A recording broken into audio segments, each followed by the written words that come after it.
This is a 1 ounce silver round, generic, no fancy design, no government mint mark, no collectible premium, just 1 ounce of .999 fine silver, the cheapest form of silver bullion you can buy.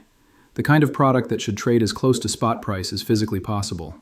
The spot price of silver right now is $71.24 per ounce. That's what the screen says. That's what CNBC reports. That's what your brokerage account uses to value your SLV shares. I just got off the phone with my dealer. The price for this generic round, the cheapest silver product they sell, is $112. A $41 premium, 57% above spot. But that's not the story. The story is what they quoted me for Silver Eagles. $156 per ounce. $156 for a coin with a spot value of $71. An $85 premium. 119% over spot. More than double the paper price, for a product that traditionally trades at $3 to $4 over spot in normal markets. I've been covering precious metals for 15 years. I've seen premiums spike during the 2008 financial crisis. I've seen them spike during the 2020 pandemic. I've seen them spike during the 2023 banking crisis. I have never seen anything like this. This is not a premium. This is a market telling you that two prices exist for the same metal, and that the price on your screen is the wrong one. Here's what they're not telling you.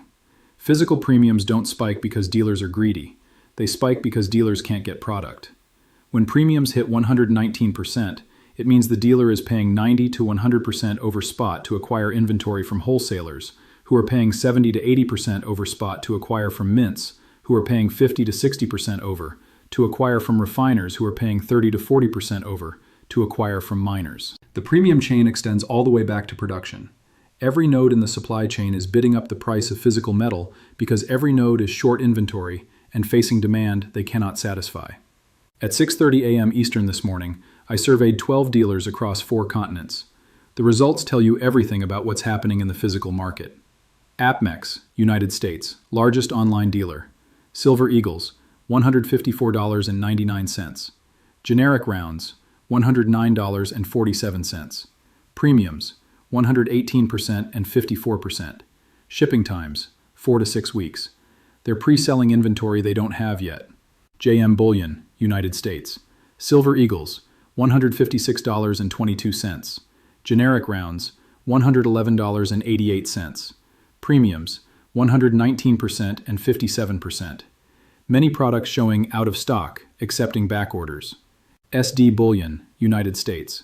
Silver Eagles, $152.47. Generics, $108.90. Premiums, 114% and 53%. Note on website. Due to unprecedented demand, orders may experience processing delays. Kitco, Canada. Silver Maples, $149.80 Canadian Dalin, equivalent to $148 USD. Premium, 108%. Physical silver is trading above paper gold in Canadian dollar terms. CoinInvest, Germany. Silver Britannias, 138 euros, equivalent to $151 USD. Premium, 112%. European premiums now match North American premiums, eliminating arbitrage that usually keeps global prices aligned. ABC Bullion, Australia. Silver Kangaroos, $198 Australian dollars, equivalent to $132 US dollars. Premium, 85%. Even with lower premiums, Australian dealers report 3-week delivery delays. The pattern is universal. Every major dealer in every major market is showing premiums between 80% and 120% for government-minted coins. Generic products trade at 50 to 60% premiums.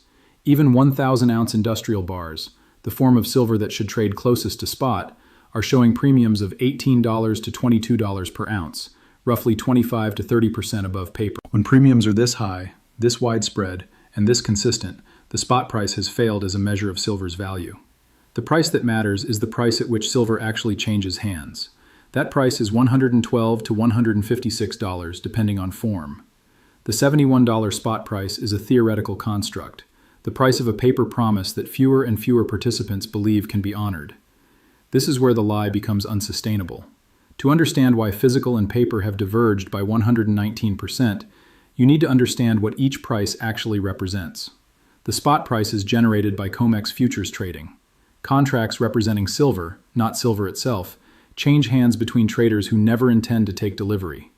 The price reflects supply and demand for paper exposure to silver's price movements. When hedge funds want to bet on silver going up, they buy futures. When they want to bet on silver going down, they sell futures. The price moves based on the balance of paper bets. The physical price is generated by actual transactions, metal changing hands between buyers and sellers. The price reflects supply and demand for silver itself. When a solar panel manufacturer needs silver for production, they don't buy futures, they buy metal. When a coin collector wants a silver eagle, they don't open a brokerage account. They call a dealer. The physical price reflects what people will actually pay to own silver they can hold.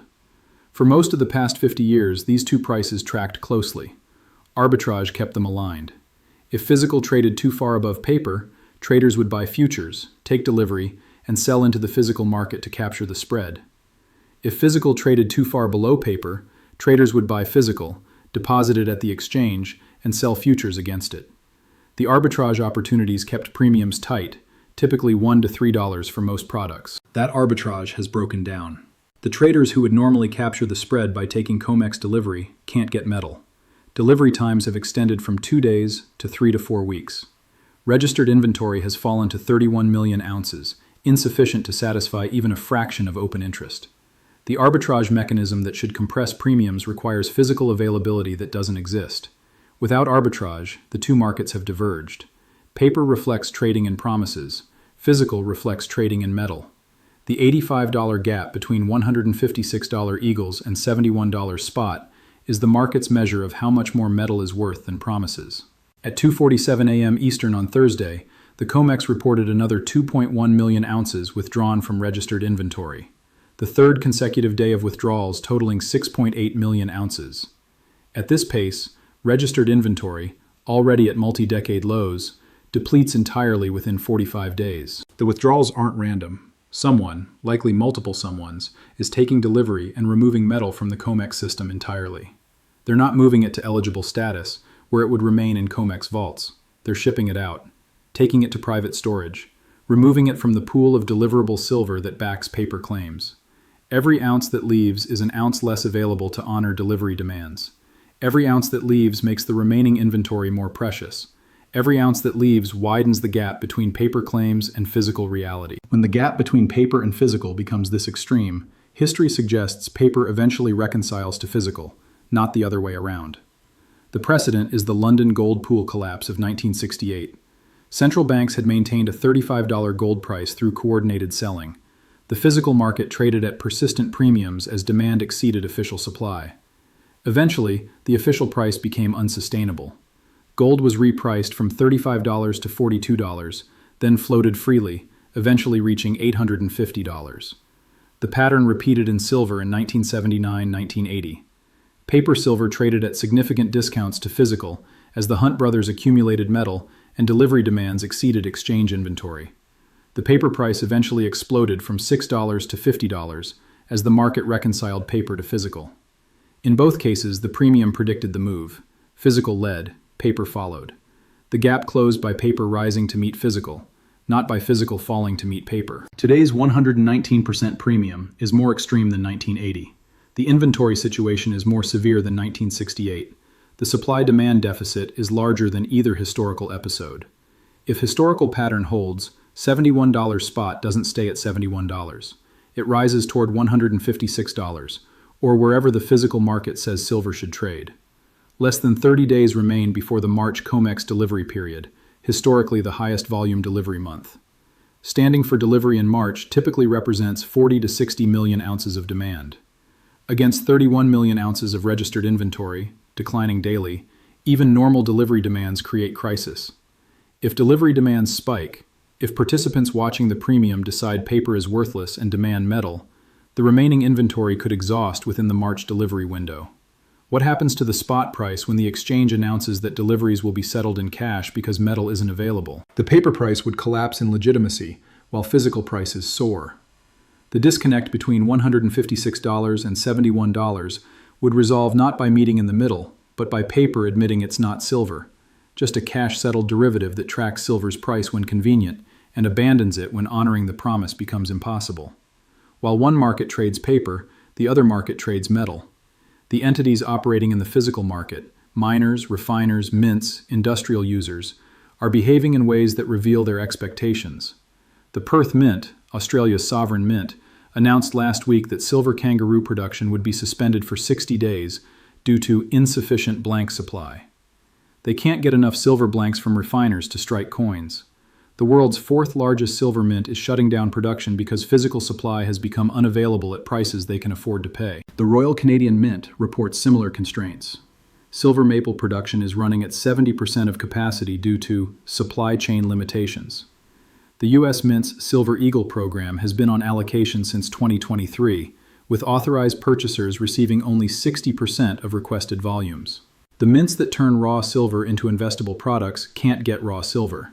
They're competing with industrial users, solar panel manufacturers, electronics companies, medical device makers, who need silver for production and will pay whatever premium necessary to keep assembly lines running. At 10:15 a.m. Shanghai time on Friday, LONGi Green Energy, the world's largest solar panel manufacturer, announced a $2.3 billion supply agreement securing silver through 2028. The price wasn't disclosed, but analysts estimate the contract values silver at $115 to $125 per ounce. Industrial users are locking in supply at prices 60 to 75% above spot because they believe spot is fiction and the physical price is reality. When the largest industrial consumer values silver at $120 and the paper market says $71, one of them is wrong. Given that LONGi actually needs silver to run factories while COMEX traders just need exposure to price movements, the industrial buyer's price probably reflects true value better than the speculative market's price. This is what a market looks like when the pricing mechanism fails. The spot price, $71.24, is generated by a market with 31 million ounces of deliverable inventory and 847 million ounces of paper claims. A 27-to-1 ratio of promises to metal.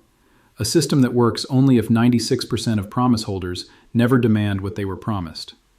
The physical price, $112 to $156, is generated by a market where actual metal changes hands, where buyers need to hold silver, not just trade exposure, where premiums reflect the difficulty of acquiring something that paper markets pretend is abundant. The 119% premium is the market's verdict on which price is real.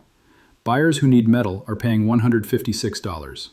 Traders who want exposure are paying $71. The gap measures the difference between needing something and betting on something. Some will look at the premium and wait for it to normalize. We'll assume $156 Eagles will eventually trade at $75 when premiums compress. We'll trust that the spot price is real and the physical price is distorted. We'll hold paper claims because the paper is cheaper. These are the same voices that said premiums would normalize in 2020. In 2021, in 2022, in 2023, in 2024, in 2025. The premiums haven't normalized, they've expanded. Every crisis has pushed premiums higher, and every inter-crisis period has seen premiums settle at levels above the previous floor. The floor keeps rising because the structural shortage keeps deepening. The deficit that created 10% premiums in 2020 is now creating 50% premiums on generics and 119% premiums on Eagles. The deficit hasn't been fixed, it's compounded.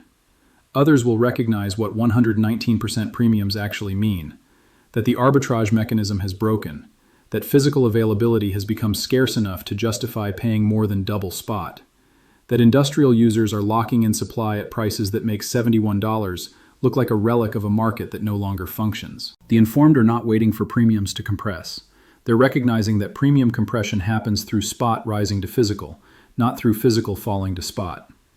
That $156 Eagles today may be $180 Eagles if spot rises to $100, but the premium percentage will be lower because the gap will have closed. That buying physical at a high premium is buying real silver, while buying paper at no premium is buying a claim that may never be honored. This is not financial advice. This is not a recommendation to pay 119% premiums for Silver Eagles or any other product. Premiums this extreme make position sizing critical. A 50% allocation to physical at $156 puts you underwater if spot stays at $71 and premiums compress, an outcome that's possible even if unlikely. But consider the alternative. Holding paper silver, futures, ETFs, unallocated accounts at $71 means holding a claim on metal that's trading at $156 in the real market. It means trusting that when you want to convert paper to physical, the metal will be there at a reasonable premium. Given 31 million ounces against 847 million ounces of claims, that trust seems misplaced. $156 versus $71. The biggest disconnect in 50 years. The spot price says silver is $71. The transaction price says silver is $156. One of these is a fiction maintained by a paper market losing its grip on physical reality. The question isn't which price is right. The data makes that clear. The physical price is real. The paper price is a residue of a system that's failing. The question is which price you're willing to pay, and which risk you're willing to accept.